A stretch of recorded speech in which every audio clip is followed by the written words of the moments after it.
So, ayan. Sorry mga kapitbahay. Sorry, sagot lang tayo ng inquiry saglit. And ayan, for our second vlog for today, dito sa Village of St. Jude, Sariaya. Ito ang ating house model Margaret. So, alam nyo ba, ito yung pinakamagandang part ng model Margaret dito sa Block 19.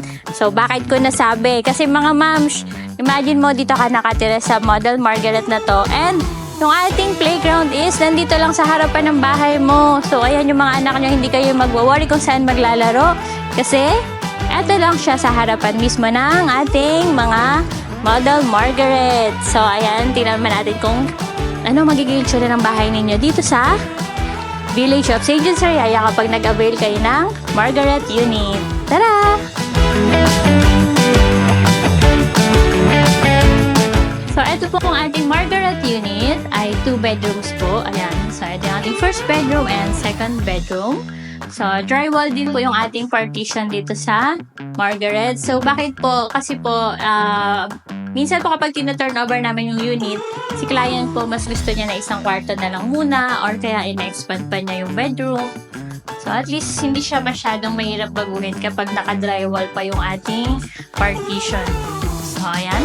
Ito ang ating first bedroom.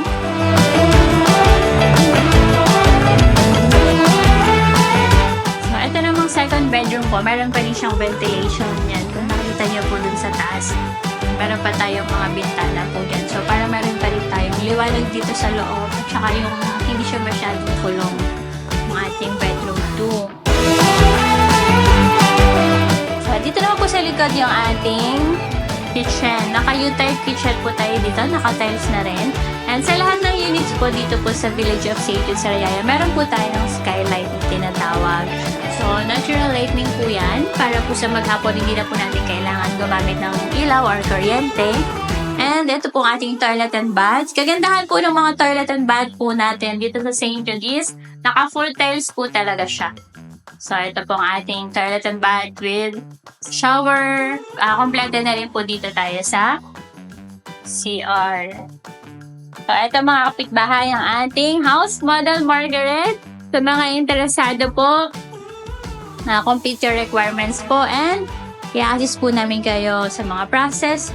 Dito lang po yan sa Village of St. Jude, Sariaya.